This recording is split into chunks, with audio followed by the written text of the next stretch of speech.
ভিখারি হাল্ক রে, চল জলদি রাস্তাটা পরিষ্কার কর রে। আমার এমএলএ বাবা আসছে রে, রাস্তায় কাদা পেলে তোকে চাকরি থেকে বের করে দেবেন রে। আরে ভিখারি, আমার গাড়ি থেকে দূরে সর রে, তোর ছোঁয়া লেগে আমার গাড়িটা নোংরা না হয়ে যায় রে। আরে রে, এই এমএলএ এর মেয়ে আমার মজা উড়িয়ে চলে গেল রে। কিন্তু দেখিস, একদিন আমিও তোর থেকেও দামি গাড়ি কিনবো রে। আরে ম্যানেজার সাহেব, এই গাড়িটার দাম কত রে? আরে গরিব, আগে স্নান করে আয় রে। এটা বুগাটি, বুঝলি? বুগাটি। তোর ক্ষমতা নেই এটা দেখার, কেনার কথা বলছিস কেন? আরে ম্যানেজার, উড়িয়ে নে, যত মজা ওড়াতে চাস। একদিন তোর শোরুমের সাথে তোকেও কিনে নেবো রে।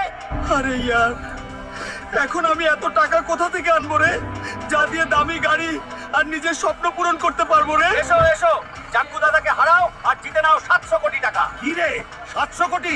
আমি হারাবো জাগ্গু দাদাকে? আরে আরে, এখানে কোনো বাপের বেটা আছে যে জগ্গু পালোয়ানকে হারাতে পারে? আরে এখানে কোনো বাপের বেটা জন্মায়নি যে আমাকে হারাতে পারে। আরে দেশবাসী, আমি লড়বো রে এই জগ্গু দাদার সঙ্গে।